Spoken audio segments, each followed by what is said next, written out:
Grew up in a small coastal town where life was simple and steady. My family had deep roots in the community, with my father running a successful insurance business that made our name synonymous with trust. My early years were shaped by the predictable rhythms of small-town life, where I found comfort in studying finances, drawn to the patterns and logic of money and markets. By the time I earned my finance degree, I was determined to follow in my father's footsteps, though with my own unique approach. I wanted to help people grow their wealth steadily, focusing more on caution than on risk. Starting my own practice wasn't easy, especially in a town where everyone already knew me as JT, Joe Washburn's son. But I worked hard, building on the solid reputation my father had established. Over time, I managed to carve out my niche, earning the trust of clients who appreciated my conservative approach to managing their finances. However, as the months went by, it became clear that the town was too small to fulfill my ambitions. I needed to expand, so I began splitting my time between our town and a nearby larger city, hoping to grow my client base and secure my future. This weekend, it was our turn to host the gathering. About once every month to 6 weeks, our close-knit group of 3 couples, would meet, usually at one of our homes. The usual crowd included Sally, Anna's friend, and her husband Carl, along with our neighbor Jackie and her husband Trent. Occasionally others would join, but this was the core group. We were all in our late 20s, none of us with kids. Sally and Carl had decided not to have any, and while Trent had 2 from a previous marriage, they lived with his ex, though he longed to gain custody. There was always food, drinks, and some sort of theme. Sometimes we played Trivial Pursuit, cards, or watched a sporting event on TV. When we met at Trent's house, we swam in his pool if the weather allowed. The girls, particularly Sally and my Anna, would organize these parties with a bit of phoning around to make sure we could gather enough people on a particular date. Anna loved chatting and gossiping on the phone and enjoyed organizing. She's a busty, curvy woman with wavy, light brown hair. She's a bit of a flirt, which sometimes annoys me. She loves the attention, but as far as I know, she's never crossed any lines while we've been together. I grew up in a coastal town in Oregon, where my family still lives. I graduated from the State University in finance and passed the exams to become a certified financial planner.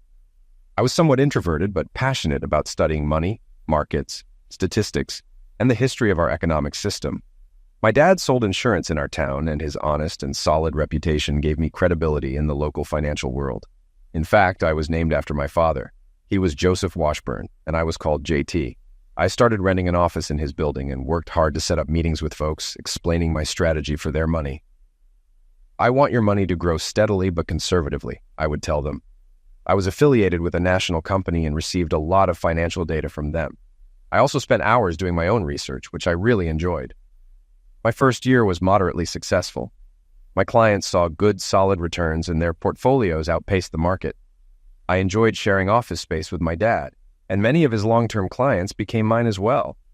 I made it a point to meet with my clients regularly, to get to know them better, and to offer personal customer service. They appreciated the contact. As I began my second year, one thing became clear. There wasn't enough business in our town to make a good living. I had my own financial goals, and as a student of economics, I realized that I couldn't support myself with just the business in this town. The weather was nice for our party, so we decided to eat outside. We had a large deck with a barbecue and an outdoor kitchen area. "What do you want the theme to be tonight?" I asked Anna. "Let's play a game," she said. "We'll play a fun and funny game that everyone will love. Doesn't that sound good, JT?" She gushed. There was a little competition to see who could have the most fun at these parties. I mostly enjoyed the company, the food, and the drinks. I admit I do like my wine, and there have been a few times when I had a glass or two too many. "What game?" I asked. "Don't worry, JT, I'll figure it out. You just get the barbecue ready." That was fine with me. As I was getting things set up, my mind wandered to the group coming over tonight. First, there's Sally and Carl. Sally and Anna have been friends since high school. Sally is a little overweight but proportionate. Carl is a diesel mechanic who works at a big shop in our city. He's easygoing and doesn't seem to mind when Sally flirts and shows off. He's a big guy, probably about 6'3". I like him okay, but I probably wouldn't choose him as a friend if not for the connection between Anna and Sally. Jackie and Trent are our neighbors, though I can't recall how we became so close to them. Jackie is plain-faced but has a great body. Not the curvy softness of Anna, more of a taut leanness. She's smart, and out of the whole group, she's the one I have the most in common with. Trent is a golfer. He's lean and about 5'9". There's some arrogance to Trent that put me off at first, but I've learned to like the guy. Not sure I trust him, but he's smart, funny, and fun at these parties. Just then, I heard the doorbell ring. The guests had started to arrive. I had recently decided to move my financial planning practice to the city while keeping my coastal town office. The drive between the two locations was only 2.5 hours. My plan was to spend 1 week each month in the town, staying with my parents and meeting with clients and potential clients. So far, it was working out well. I shared an apartment with Julian Lee, a college friend who worked in IT at a large bank. Julian was very creative, so I was surprised he chose that career path. We had a 2-bedroom apartment in the trendy Maples district near downtown. I could walk to my office, and there were plenty of restaurants, bars, and boutiques within walking distance. It was definitely a young, hip, and trendy area. One of these bars is where I met Anna. Anna worked at Lucas, a popular restaurant and bar about 2 blocks from our apartment. I think it was the 3rd time Julian and I were there when I struck up a conversation with Anna. To me, she looked like a Playboy bunny, voluptuous and pretty. Anna was tending bar, and we got to talking. She asked me all kinds of questions about my life, career, goals, etc. Honestly, I was a bit surprised she was so interested in me. She was gorgeous, and I was just a plain-looking financial planner. In high school, I had a steady girlfriend, Gail Benson. Gail was attractive, smart, and fun to be with. We tried to make it work through college, but it was too difficult. I dated some in college, but never had a long-term girlfriend during those 4 years. That night, as we left the bar, I almost asked Anna out.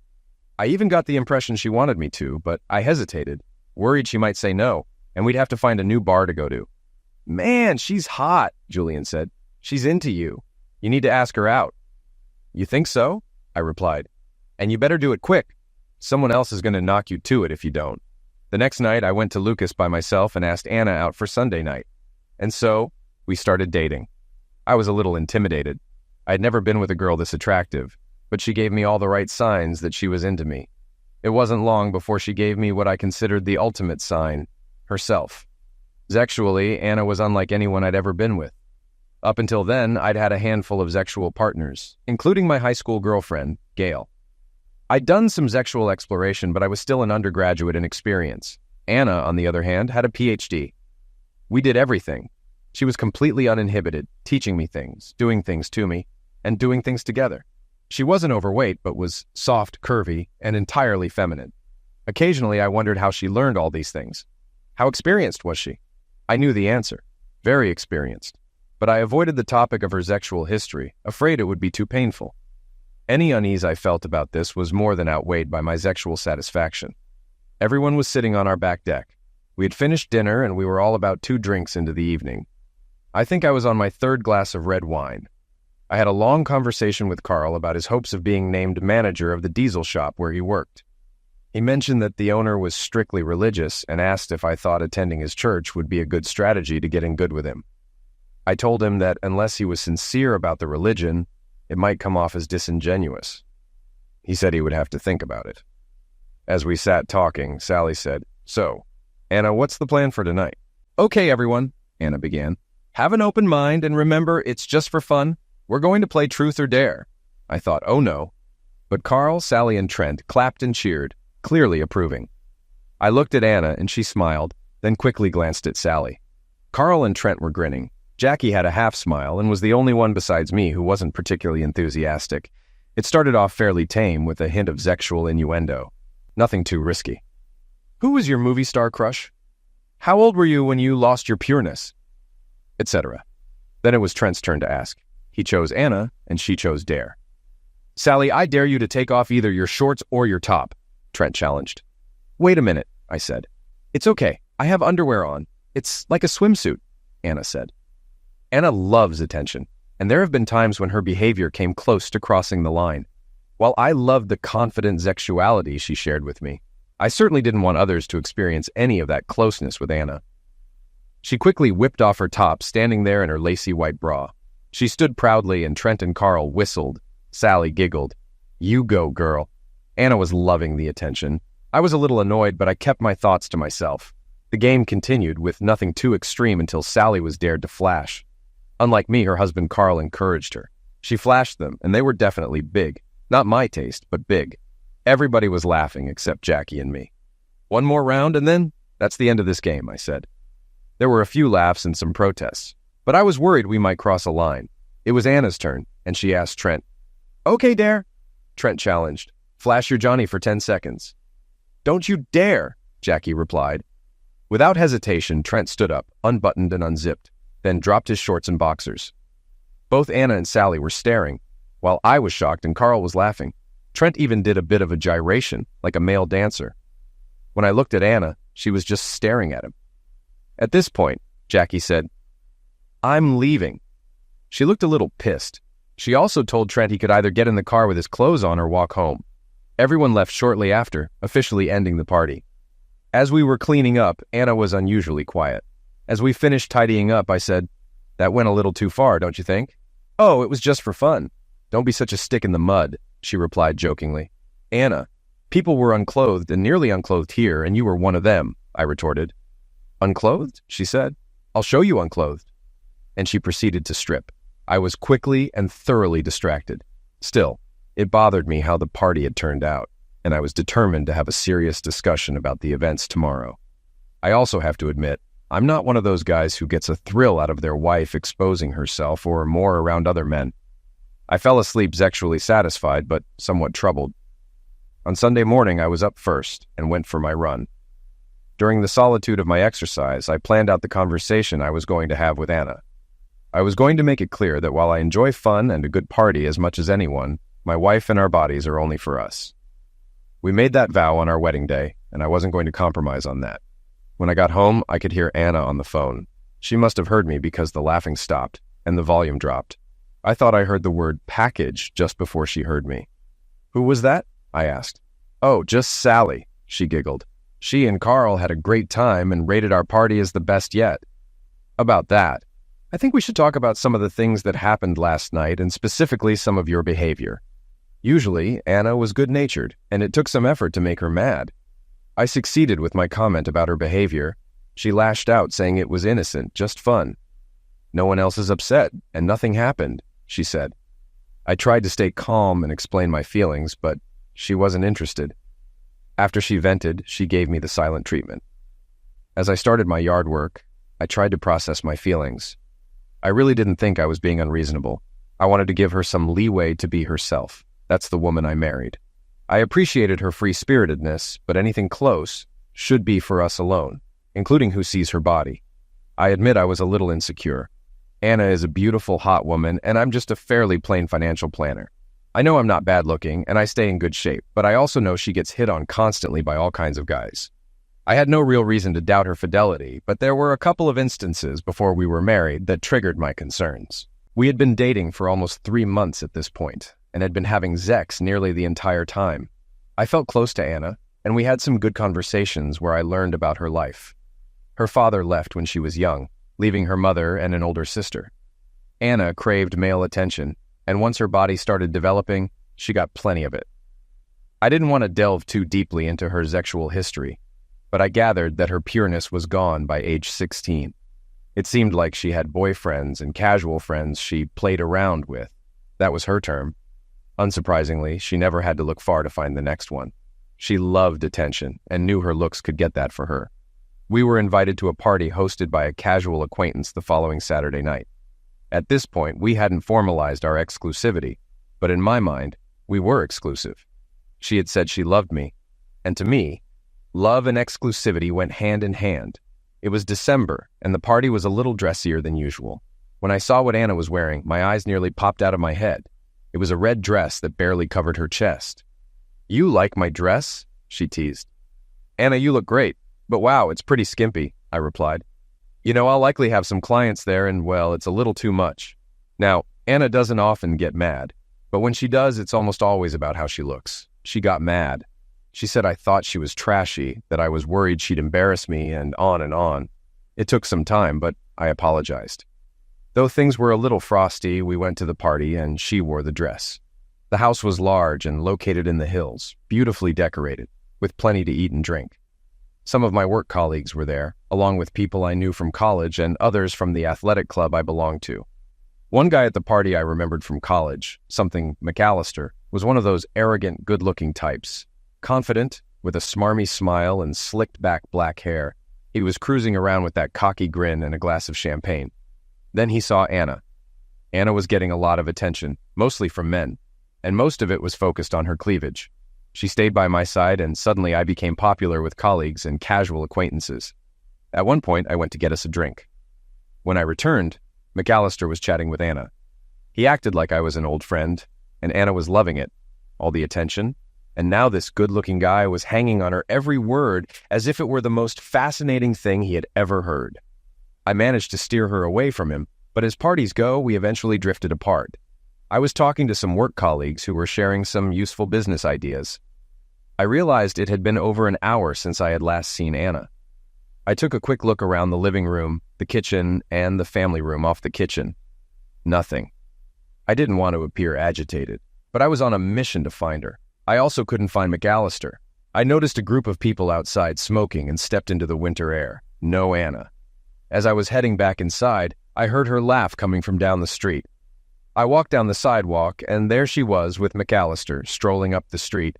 It took her a moment to notice me, and as I watched them, they seemed to be enjoying each other's company. "Oh, hi, honey. Jim was just showing me his new BMW," she said. "She's a handful," McAllister said. "I mean the car." He laughed. I looked at Anna. Nothing seemed particularly off, but she did look a little rumpled. I forced a smile, though inside I was seething. As they walked up, Anna put her arm around me. "I'm leaving now," I said. "Just wanted to see if you needed a ride home." "Of course I want a ride home," she said, looking at me questioningly. Why wouldn't I? At that point, McAllister slapped me on the back. "Nice to see you again," he said, extending his hand. Now, I'm no bodybuilder, but I work out and have always had a strong grip. Fueled by my anger at Anna and this guy's arrogance, I gripped his hand hard. By the time he realized what was happening, I was crushing his hand. His knees buckled, and his mouth opened in a silent cry. "Honey, you're hurting Jim," Anna cried. "Oh, sorry. My bad," I said, and I started walking to the car without looking back to see if Anna was following. By the time I got to my car and buckled up, she had caught up with me. This was our first big fight. I really liked her. She was great-looking, and the Zex was off the charts, at least by any standard I'd known. I knew she craved attention and measured her worth by the attention she received from men. We hadn't formalized anything at this point, but to me, a steady, sexual relationship where we saw each other more than a few times a week and talked about love was the adult version of going steady. But we had never explicitly discussed it. I dropped her off, and she gave me a puzzled look when I told her I was staying at my place tonight. "Oh, honey, come on up. Nothing happened with Jim. We were just having fun," she said. "Well, I guess I've had about enough fun for one night. See you later," I said, and drove off. She called and texted, but I ignored her. Life went on for me, and I focused on my work. My week on the coast was coming up, so I decided to leave on Saturday morning instead of my usual Sunday night. I called my mom, and she was thrilled to have me for the weekend. I had a good week back in my hometown, with productive client meetings. My steady business on the coast and my growing city practice were making me successful. I was achieving my financial goals and getting noticed within my organization. A week ago, I would have said my personal life was on the right track. I couldn't say that now. She kept texting and calling, and my responses were minimal. She asked when I was getting back, and I told her Friday night. No sooner had I arrived home when the doorbell rang. I opened it to find Anna standing there in a raincoat, holding a wrapped present. "This is for you," she said, handing me the gift. I opened it to find an old-fashioned skeleton key inside. "You hold the key to my heart," she said.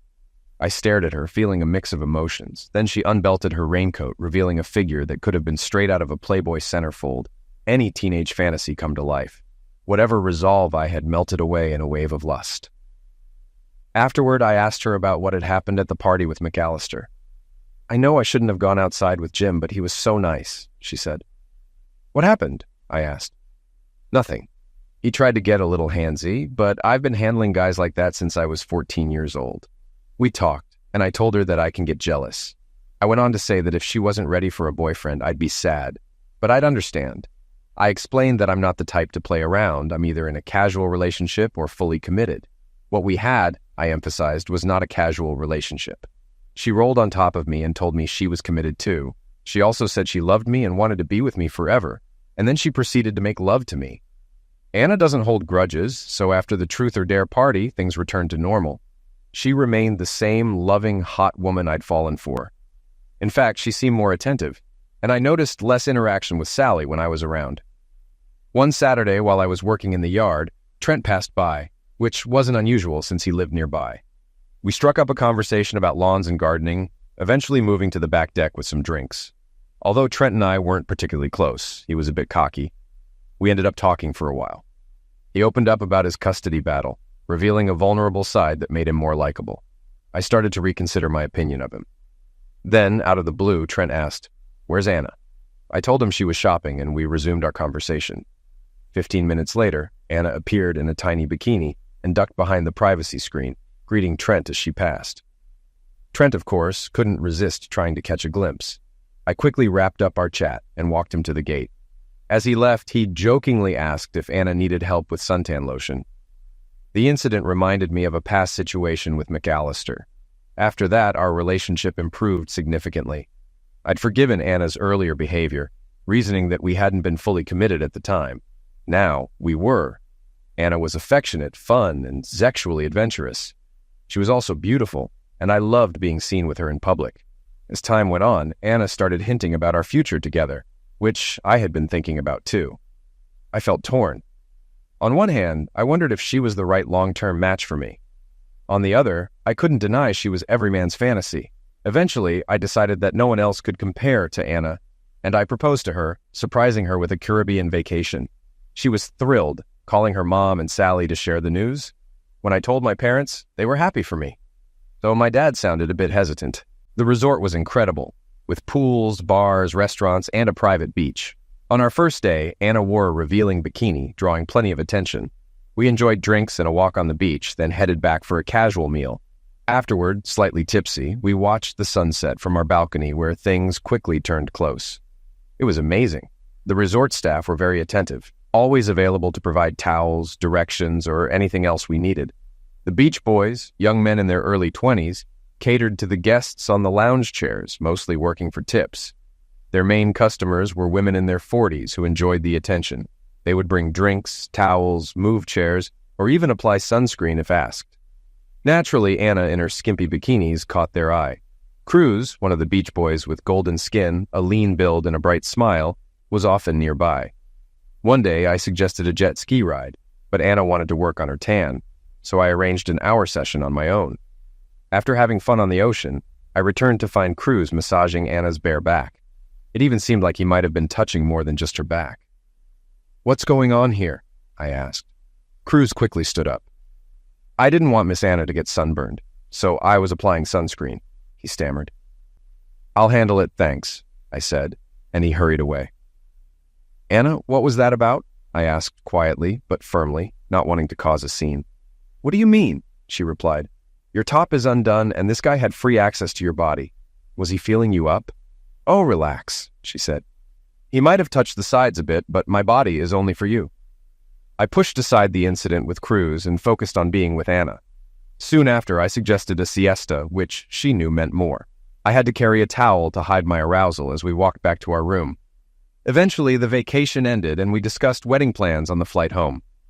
While Anna dozed, I reflected on the great trip, though I couldn't fully forget Cruz and his hands on her. After the weekend, Trent stopped by, and life returned to normal. Work was busy and rewarding, and I was building a nice nest egg. Anna still worked at Lucas, mainly lunch shifts, allowing us to spend most evenings together.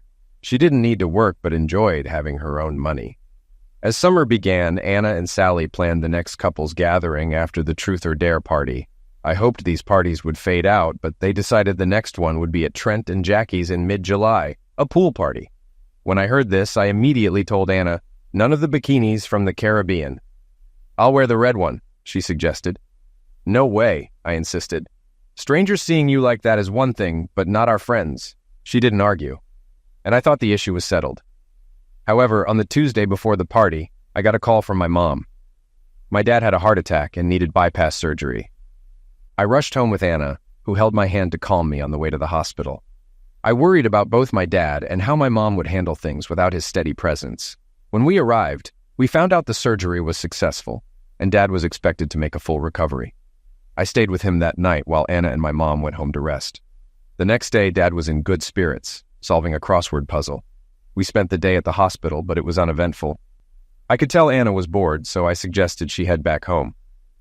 Anna hesitated, but eventually agreed to leave that afternoon. Thursday was spent helping my parents get settled. I watched baseball with Dad, and we admitted it was boring but necessary. On Friday, I called Anna. She asked when I'd be home, and I told her not until Sunday at the earliest. She reminded me about the party, which I had forgotten. I apologized and asked if she still planned to go.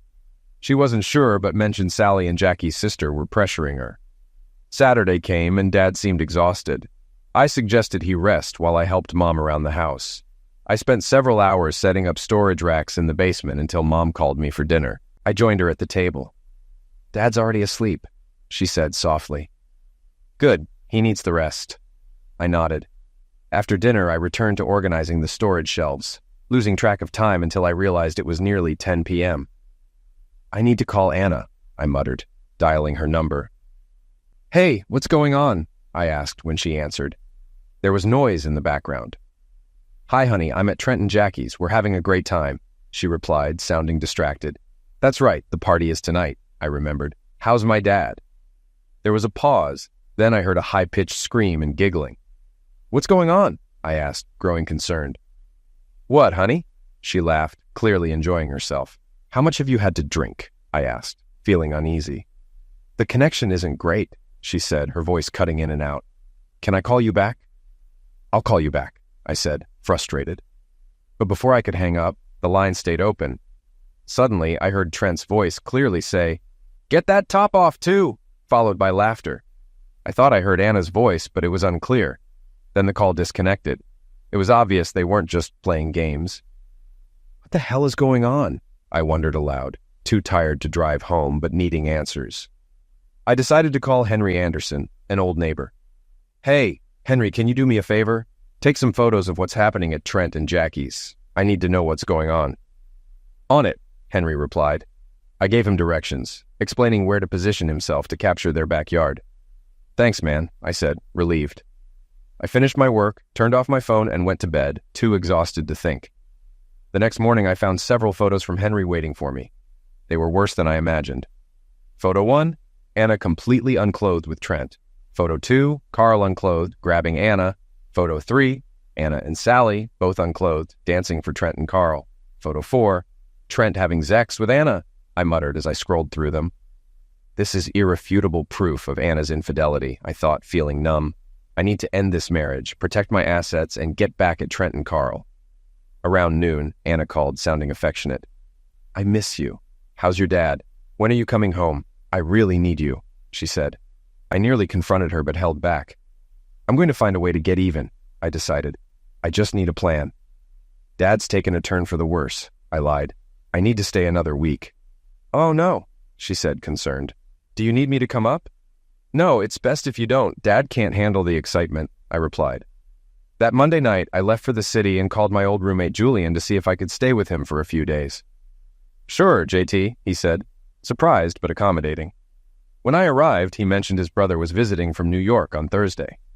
"He's thinking about changing careers," Julian explained. "Interesting," I replied, before telling him everything that had happened and showing him the photos. Julian was shocked. "I knew Anna was flirty, but I didn't think she'd cheat," he said. "I want to get even with Anna and the whole group," I admitted, "but I need to keep this from Anna until I have a plan." Julian nodded. "I won't say a word." The next day, I waited outside Carl's building. When I saw him heading to his truck, I waved. "Carl, let's grab a beer," I suggested. He was surprised, but agreed. We went to a nearby tavern with few patrons. After ordering beers, I leaned in. "What happened Saturday night?" I asked. "Just another typical party," Carl shrugged. "This is typical?" I asked, showing him one of Henry's photos. "Hey, man, the girls took their clothes off. It didn't mean anything," Carl said, trying to downplay it. "Okay, no big deal," I said, then leaned in closer. "But what do you think your boss would say about this?" Carl froze, knowing his boss was very religious and that he was desperate for a promotion.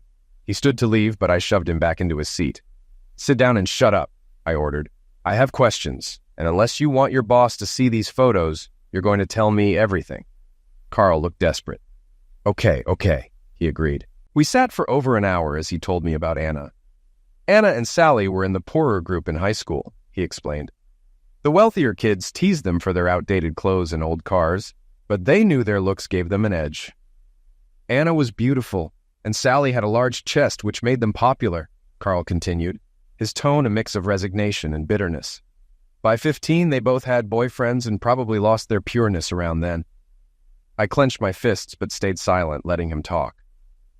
Later in high school, after several short relationships, Sally told me about a conversation with Anna. Anna said, "All I want are nice clothes, a nice car, and a nice house. I like Zex, so I don't mind trading it for material things. I'll find a man who can give me that. The wealthier, the better." My stomach turned as Carl spoke. "So, she's always been like this?" I asked, trying to stay calm. "Yeah," Carl nodded. "When you two started dating, she had a boyfriend. She told Sally she thought you had better prospects, so she dated you while still seeing the other guy for about 3 months. I felt a surge of anger. "So she was with both of us at the same time?" I asked, my voice rising. "Yeah," Carl said, sipping his beer. "And since you've been married, I know of at least 2 other guys she's been with." I almost choked on my drink. "Who?" I demanded. Carl shrugged. "I don't know all the details, but one was a guy named McCallum or something. She said you knew him." My mind immediately pictured McAllister, the guy we met at a party before we got married. I sat there fuming, while Carl casually drank his beer, unfazed by the bombshell he had just dropped. "So if someone wealthier with a nicer car and house came along, Anna would leave me?" I asked, already knowing the answer. "Yeah, she would," Carl confirmed without hesitation. I sat in silence, processing everything. Finally, I asked, "What happened on Saturday? Was Jackie involved?" Carl shook his head. "No, Jackie left early because her sister's boyfriend got into a fight. That's when the rest of the group started." "So Jackie doesn't know what happened?" I asked, feeling slightly relieved. "No, and don't tell her," Carl insisted. I nodded, then asked, "Does it bother you that Sally's with other guys?" Carl snorted. "Wife? We're not married. Sally calls me her husband, but we've never been married. I care about her, but marriage? Not with her. That's why we don't have kids." It was time to go. I had a lot to think about. Anna wasn't just promiscuous. She was with me for financial security and would leave if a better option appeared. Only Carl knew what I knew, and it would stay that way for now.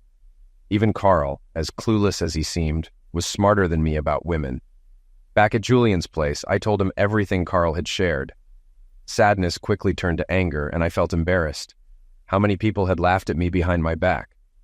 Julian asked a few questions, then plugged into his headphones and started working on his laptop. I sat there drinking wine and getting angrier. After a while, Julian unplugged and asked, "Has she ever met John Paul?" "No," I replied, confused. "I haven't seen him since college. Why?" Julian just shook his head and plugged back in. A few minutes later, he looked up with a sly smile. "Can you get $30,000 quickly?" he asked. "Yes, but why?" I asked, intrigued, but cautious. "And I need you to lease a BMW for 6 months if this works," he added, typing rapidly. "Why?" I asked again, more curious. Julian leaned back, grinning. "I have a plan. It'll cost you $30,000 in a BMW lease, but it'll be worth it." I listened as Julian explained. "Go home to Anna tomorrow and act normal. Come back here on Thursday after work. John Paul will be here." The next day I called Anna and said, "I'll be home tonight." I did my best to act normal, blaming any odd behavior on worrying about my dad. Either I was a better actor than I thought, or she just didn't pay much attention. Thursday night, I met Julian and John Paul at Julian's condo. After some pleasantries, Julian laid out the plan. John Paul would seduce Anna, posing as a wealthy New York investment banker, and get her to fall for him. John Paul has 5 months before his play starts, so he has to pull this off by then, Julian explained. John Paul, a good-looking guy with a magnetic smile, looked at me seriously. "Are you okay if I sleep with her? I mean, she is your wife." I stared at him, feeling detached. "I don't care. After 5 months, you'll probably be having sex within days." With that, we started planning. I gave them Anna's work schedule and emphasized the need for secrecy. The week passed without incident. I watched for any change in Anna, but she seemed normal. Yes, we had sex, but it felt routine, fulfilling yet exhausting. On Thursday night, we met at Julian's condo again. I was eager for an update, torn between wanting Anna to fall for John Paul and hoping she wouldn't. John Paul began, "I've been to Lucas 3 times. First, I made sure she noticed me. Second, we had some light conversation. Third, we exchanged names." She said she works 11 to 3, he continued. Tomorrow, I'll show up at 2 for a late lunch and coffee with her. I had to buy a $1,200 suit to play the part. The next week passed uneventfully, though I couldn't stop thinking about what was happening between Anna and John Paul. One afternoon, I noticed Anna was home late and wondered why. It felt like waiting for the next episode of a favorite TV show. I was eager to hear the latest update on Thursday night. John Paul began his report with a grin. We had coffee on Friday. Anna mentioned she's married but hinted at problems making herself seem available. We set a lunch date for Tuesday. He explained that he subtly hinted at his wealth, revealing it gradually. Meanwhile, I started noticing Anna becoming cooler towards me, which was a good sign. On the day of their lunch date, I got home after 5, but Anna wasn't there. After a run, I came back and she still hadn't arrived. As I was making dinner, she finally walked in. "Hi, honey, how was your day?" I asked, curious about her response. "Oh, I ended up working late," she replied, trying to sound casual. I knew she hadn't worked, but I played along. We were drifting apart, and I let it happen. The sex was still good, but it felt more physical than emotional, making it easy to fake. I made things easier for her. "Dad needs some help," I said. "I have to leave Friday afternoon." "Should I come with you?" she asked, but her offer was half-hearted. "No, it's fine," I replied. "I'm just helping out and staying through next week to meet clients." Thursday night, John Paul told me their lunch date had turned into a kissing session. "She mentioned you'd be out of town, so we made plans for Friday night," he said with a confident smile. "She's definitely interested." I felt a mix of anger, betrayal, and satisfaction that the plan was working. It was like pulling the strings, and everything was unfolding as I intended. But a small part of me still couldn't believe this was really happening. As the weeks passed, Anna and John Paul's relationship progressed as expected. By the weekend, I was certain they had slept together. I stayed at my parents' house, conveniently out of the way while she was with him. No surprise there. At home, Anna began to pull away from me. It was bittersweet, but necessary.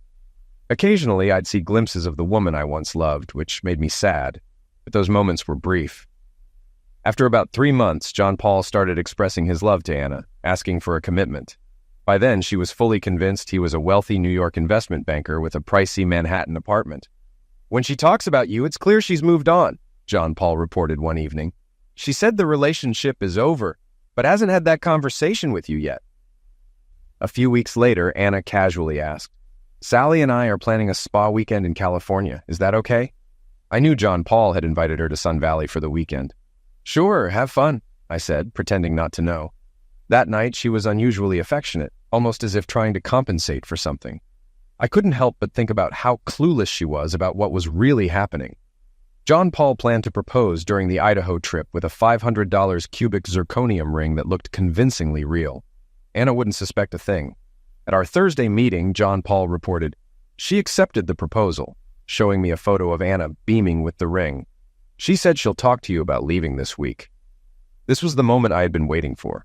My plan was to act devastated, fight her on it, and drag out the process just long enough to make her desperate for a quick exit, ensuring she'd agree to my terms and protect my assets. When Anna finally approached me, she was hesitant. "JT, we need to talk," she said, her voice shaky. I looked up, pretending to be clueless. "What's wrong?" She took a deep breath. "I think it's time for us to separate. I've met someone else, and I want to be with him." I acted shocked, my voice trembling. "What? We're married, Anna. I can't believe this." She avoided my gaze. "I'm sorry, JT, but it's over. I need to move on." I switched from shock to anger. "I won't let you leave," I shouted. "We need counseling to work this out." She was surprised by my reaction, but I could see she was eager to end things quickly, which was exactly what I was counting on. A few days later, she came home with a document, placing it on the table between us. "This is what I'm suggesting," she said, her voice barely audible. "I'll give up any claim to your assets, our house, your vehicle, everything. All I ask for is an immediate divorce." I put on the performance of a lifetime, pretending to be utterly shattered. "I can't believe you're doing this," I whispered, my eyes red from fake tears summoned with a few drops of Visine. "But if this is really what you want..." I signed the papers with a trembling hand, making sure to maintain the act until the very end. As she took the documents and left, I couldn't help but notice a spring in her step. She thought she was about to start a new life with a wealthy man in New York. But in reality, She was walking into the final stage of the plan. It was mid-September, and our divorce would be finalized on October 5th. Anna had relinquished any interest in my assets and believed she'd be moving to New York and married by the end of October. We met at Julian's that Thursday to finalize the plan. John Paul would stay at the rented condo for the next 2 weeks, maintaining the charade. On the Friday they were supposed to leave for New York, Anna would return to our house to gather her clothes and belongings. John Paul would tell her he'd meet her there with a moving truck, but of course, he'd never show up. By the time she realized what was happening, John Paul would be gone, and so would her dreams of a new life. John Paul told her his last name was Taylor, Julian explained, a smirk on his face. She'll have a hard time finding him, and it'll be expensive. She'll be close to broke. John Paul nodded, a bit of sympathy in his eyes. This is pretty harsh, man, he said to me. Are you sure about this? I met his gaze without hesitation.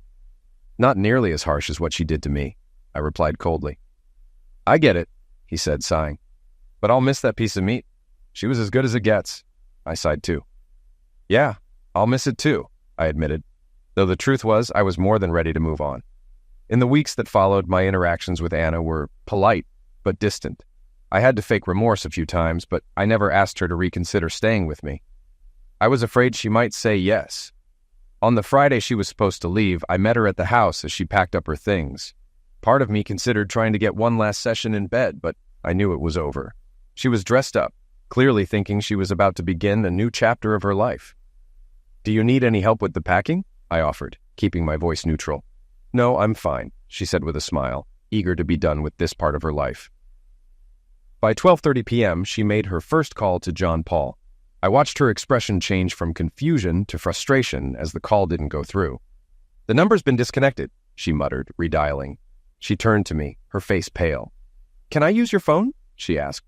Sure, I said, handing it to her, watching as she tried again, only to get the same result. She called the luxury condo where John Paul had been staying, but they told her the condo had been paid through Saturday and was now available for rent again. Panic began to set in. I'm going to drive back to the condo and see what's going on, she said, her voice trembling. Can I leave my stuff here for now? Of course, I replied, keeping my tone calm. Take your time. She left in a hurry, and I didn't hear from her the rest of the weekend. I knew exactly what she was going through: confusion, panic, and eventually the realization that she had been played. While she was dealing with that, I set phase 2 of the plan into motion. I sent out 3 packets containing photos from the Zex party she had participated in while I was with my dad. In the photos, Trent, Sally, Carl, and Anna were all clearly identifiable, faces and bodies fully exposed. Packet 1 went to Carl's deeply religious boss with a note that read, I believe a man's moral character is reflected in the quality of the work they do. Don't you? Packet 2 was sent to Trent's ex-wife with a note that said, Look at what your ex is up to. Thank goodness the children are with you. Packet 3 went to Jackie with a note that said, I guess you and I missed the best part yet. Sorry to bring you this news, but you deserve to know. Once things calm down, would you like to get a drink? I signed all the notes with my name and phone number. I had one more bit of unfinished business, McAllister. I considered asking Julian to come up with something for him, too. Of course, Anna eventually tried to rekindle our relationship. She showed up the following Monday night as if she were just getting home from work. Hi, honey. Sorry about our little misunderstanding, she said with a forced smile. I'm home for good.